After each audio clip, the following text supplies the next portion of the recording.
Hello and welcome to another edition of AFL Riverina TV. I'm your host Simon Anderson. This week across Australia, the AFL is celebrating Indigenous Round, and it's happening right here in the Riverina with RFL club Turvey Park. Now joining me at the desk are Bulldog stalwart Steve Smith and assistant coach James Hayes. Thanks for joining us. Thanks very much. Start with you, Steve. You've been one of the driving forces behind Turvey Park's push to publicly recognise its Indigenous players. Tell me a little bit about what's going to be happening at Over against Leeton-Whitton. Yeah, so we decided to celebrate Indigenous Round this year. It's been on the agenda for a couple of years, but we decided to ahead with it. So basically this week we'll kick off with a traditional welcome to country by Arnie Wyman, and then we'll have a Didge player by Eddie Wyman, and we're also going to have Uncle Jimmy Egan present our newly designed Guernseys to the first grade squad at half time, and then also Jimmy Egan will also follow with the coin toss at the start of the game. Now, James Essendon's going to be wearing a special strip this week for the Dreamtime at the G game. It's the 10th edition of that game, but the first time that the Bombers have had a special Guernsey for Indigenous Round. How much does it mean for you to be playing for the first RFL club to wear a specifically designed Guernsey? Yeah, it means a lot to me. I'm very proud to be one of the first ones and be an Indigenous player as well. So it's a great deal. Steve, how much would it mean for, in the coming years to see more clubs around the Riverina embrace that and, possibly put together their own Indigenous jerseys? I think it'd be great. For Turvey Park, it's all about raising the awareness of Indigenous Round and, acknowledging Indigenous players,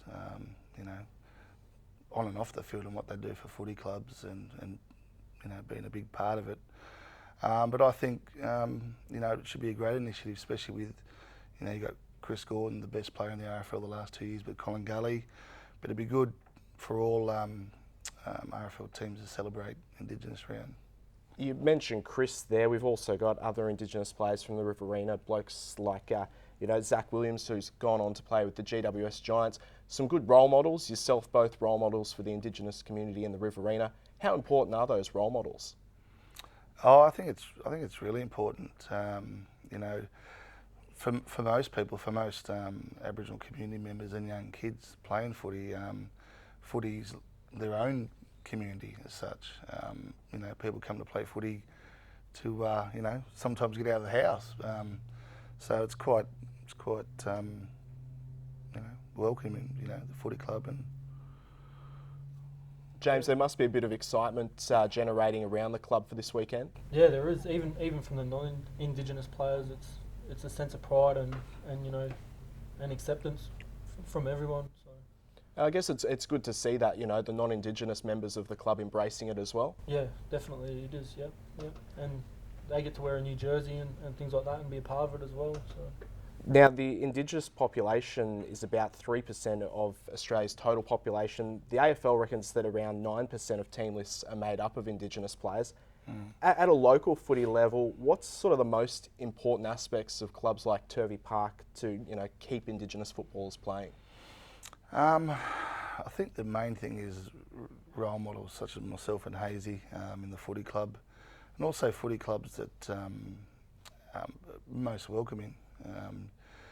You often see some footy clubs like Turvey Park that when Indigenous AFL players do come to Turvey Park, they feel welcome. Nothing feels different. So that's the biggest thing, I suppose, for Turvey Park and us.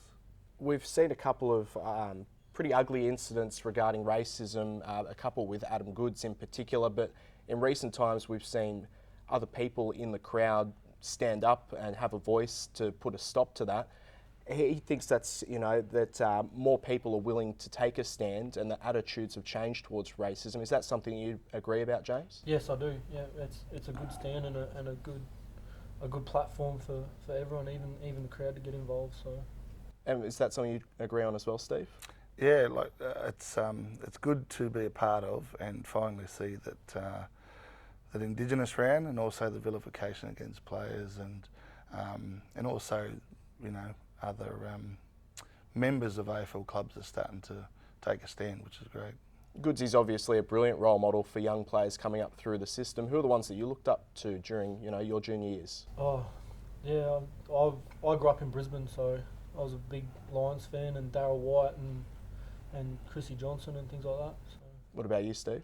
I was a bit more of an Andrew McLeod and Nicky Winmar fan myself.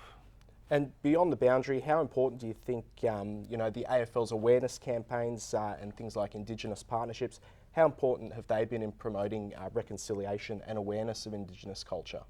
Yeah, sure. I think it's really good and important, especially with you've got Indigenous workers now, a couple based in Sydney. They've got the flying boomerangs and different kickstart programs, and also the opportunities for Indigenous players to play AFL are made more easy as well in terms of different programs, and also cutting the cost of registration as well, make it a bit more easier. Excellent. Well, an absolutely brilliant initiative from the Turvey Park Football Club. Good luck this weekend, and I look forward to seeing it for many years to come. No worries, thanks for that. Thank you very much.